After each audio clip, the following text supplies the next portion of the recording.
افسران کے تقرری تبادلے ایک بار پھر شروع ہوئے اور حیدرآباد میں میونسپل کمشنر شفیق الرحمان کو تبادلہ کر کے واپس لوکل گورنمنٹ بورڈ رجوع کرنے کے لیے کہا گیا ہے، جبکہ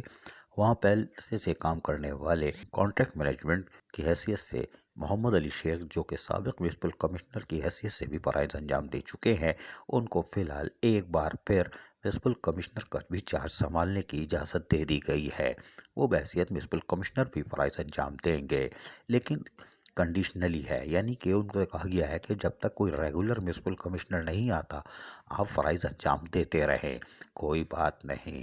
اس لیے کہ وزارت بلدیات میں شاید افسران کی کمی ہے، جبھی تو 18 گریڈ کے افسران کراچی میں تعینات ہیں، کوئی بات نہیں۔ لیکن محمد علی شیخ، جو کہ سابق میونسپل کمشنر کی حیثیت سے حیدرآباد میں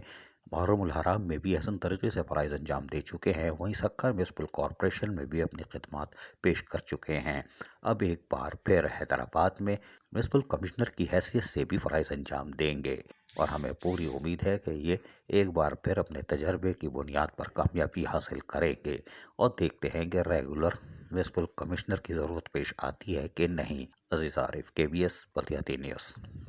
ایسی ہی خوبصورت ویڈیوز فیوچر میں حاصل کرنے کے لیے ریڈ بٹن پر کلک کر کے اور بیل آئیکن کو پریس کر کے ہم سب کے سبسکرائبر بننا مت بھولیے۔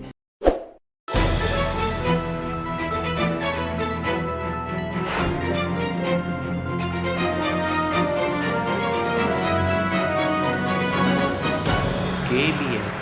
بلدیاتی نیوز۔